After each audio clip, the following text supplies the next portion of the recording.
আসসালামু আলাইকুম। খাদিজাস কিচেনে সবাইকে স্বাগতম। আশা করি কাছে এবং দূরে যে যেখানে আছেন সবাই খুব ভালো আছেন। আমি আরেকটা নতুন ভিডিও নিয়ে আপনাদের মাঝে চলে এসেছি। তো প্রথমে কিন্তু আমি কড়াইয়ে সয়াবিন তেল এবং সরিষার তেল মিক্সড করে দিয়েছি, আর তারপর একটা তেজপাতা, একটু ফোড়ন চলে আসার পরে দিয়ে দিচ্ছি পেঁয়াজ কুচি। আজকে আমি সরিষা দিয়ে রুই মাছ ভুনা করব। মাছটা কিন্তু আমি ভেজে রান্না করব না, কাঁচা মাছে রান্না করব। তো দেখেন পেঁয়াজটা কিন্তু হালকা যখন লাল হয়ে গেছে তখন আমি কিছুটা পানি ব্যবহার করব, কারণ পানি ব্যবহার করে সব মশলাগুলো আমি এর মধ্যে দিয়ে দেবো। আর মশলা যদি তেলের উপরে দিতে চান এ থেকে চারপাশে ছিটে ছিটে চলে যায়, আর তারপরে মশলাটা পুড়ে গেলে তরকারি কালারটা কিন্তু নষ্ট হয়ে যাবে। এখানে আদা রসুন বাটা, পেঁয়াজ বাটা, ধনিয়া জিরা বাটা আর নিয়েছি সরিষা বাটা। তো সব মশলা কিন্তু আমি পাটায় বেটে নিয়েছি। তো সরিষাটা বাদে সব মশলাগুলো কিন্তু আমি এখানে দিয়ে দিয়েছি, কারণ এই মশলাটা আমি খুব ভালোভাবে আগে কষিয়ে নেব। এখন দিয়ে দিচ্ছি লবণ, হলুদের গুঁড়ো আর দিচ্ছি মরিচের গুঁড়ো, শুকনো মরিচের গুঁড়ো। আর বাকি মশলাগুলো তো আমি বেটেই দিয়েছি, এই জন্য আর কোনো কিছু প্রয়োজন নেই। তো এই মশলাটা কিন্তু একটু সময় নিয়ে কষাতে হবে। দেখেন মশলা কিন্তু পুরোপুরি কষানো হয়ে গেছে, যেমন খুব সুন্দর একটা কালার চলে আসছে তেমন খুব সুন্দর উপরে তেলটা চলে আসছে। তো এই পর্যায়ে কিন্তু আমি সরিষা বাটাটা দিয়ে দেবো, কারণ সরিষা দিয়ে কিন্তু অনেক রান্না করার প্রয়োজন নেই, তাই সরিষা বাটাটা লাস্টে দেওয়ার চেষ্টা করবেন। আর এখানে দুই রকমের সরিষা আছে, কালো সরিষা এবং হলুদ সরিষা, দুইটা আমি একসাথে করে বেটে নিয়েছি। বাটার সময় আমি একটা কাঁচামরিচ এবং সামান্য একটু লবণ ব্যবহার করছি, এতে হয় কি সরিষাটা অনেক সময় তিতকুটে লাগে। লবণ এবং কাঁচামরিচ ব্যবহার করার পরে কিন্তু এই সরিষাটা তিতে লাগে না। এই যে দেখেন আমি মাছগুলো নিয়েছি, রুই মাছটা অনেক বড় ছিল, তো ওনারাই ছোটো ছোটো পিসেস করে সুন্দর করে কেটে দিয়েছিল। আমি 8-9 পিস মাছ নিয়েছি। তো মাছটা এখন দিয়ে দিলাম, মশলাটা কিন্তু পুরো কষানো হয়ে গেছে।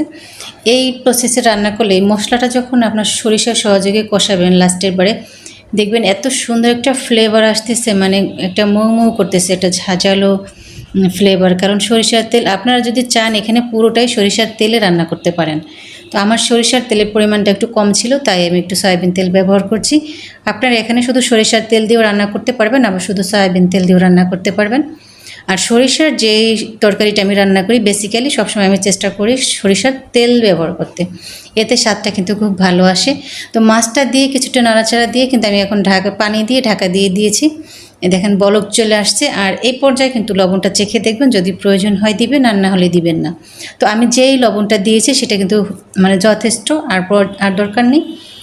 আর ঝোলটা কিন্তু একবারে মাখা মাখা থাকবে গায়ে, বেশি ঝোল থাকবে না এই ভুনা তরকারিটায়। তো আমার কিন্তু আর কোনো কিছুরই প্রয়োজন নেই, একটু ঝোলটা কমে আসলে আমি দিয়ে দেবো এখন একটা টমেটো আমি স্লাইস করে নিয়েছি।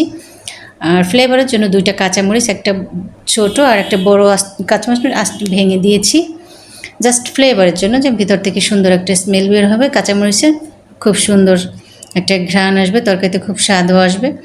তো এখন কিন্তু আমি একটা ঢেকে দিইনি, এমনিই নাড়াচাড়া দিয়ে, কারণ টমেটোটা আমি বেশি গলাতে চাই না, আস্তে আস্তে থাকবে বাট ভিতরে সিদ্ধ হয়ে যাবে এমন একটা পর্যায়ে থাকবে টমেটোটা। এখন আমি দিয়ে দিচ্ছি ধনিয়া পাতা। ধনিয়া পাতাটা দিয়ে একটু নেড়েচেড়ে আমি একটু ভাজা জিরের গুঁড়ো দিয়ে চুলার উপর এটা রেখে দেবো। আর এরপরে কিন্তু এটা আর খুন্তি দিয়ে বা চামচ দিয়ে নাড়া দেওয়ার মানে না দেওয়াটাই বেটার হবে, কারণ মাছটা তো কাঁচা, এটা ভেঙে যাওয়ার সম্ভাবনা আছে। এটা খুব আলতো হাতে যত্ন সহকারে নাড়াচাড়া দিতে হবে, নাহলে কিন্তু ভেঙে যাবে, আর ভেঙে গেলে কিন্তু দেখতে ভালো লাগবে না। এখন ভাজা জিরের গুঁড়োটা দিয়ে দিচ্ছি, আর চুলার আঁচটা কিন্তু আমি একটু কমিয়ে দিচ্ছি, কারণ তেলটা উপরে চলে আসলে আমি চুলাটা বন্ধ করে দেবো। খুব কম সময়ে অসাধারণ একটা রান্না, খুবই সাধারণ সিম্পল একটা প্রসেসে খুবই মজার একটা রান্না, বাসায় তৈরি করে খেয়ে দেখবেন। এবং এই প্রসেসে শুধু রুই মাছ না, যে কোনো মাছ আপনারা রান্না করতে পারবেন, খেতে কিন্তু দারুণ হবে। তো সবাই এভাবে রান্না করে খাবেন। আর আমার ভিডিওগুলো অবশ্যই শেয়ার দিবেন, লাইক করবেন, কমেন্ট করবেন। তারপরে আমার চ্যানেলটা এখনও যারা সাবস্ক্রাইব করেন না অবশ্যই সাবস্ক্রাইব করে দিন। সাবস্ক্রাইব করে সবাই সবার পাশে থাকার চেষ্টা করবেন। আর ভিডিওটা ভালো লাগলে অবশ্যই আরেকজনকে দেখার সুযোগ করে দেবেন। সবাই ভালো থাকবেন, সবাই সবার পাশে থাকবেন। আল্লাহ হাফেজ।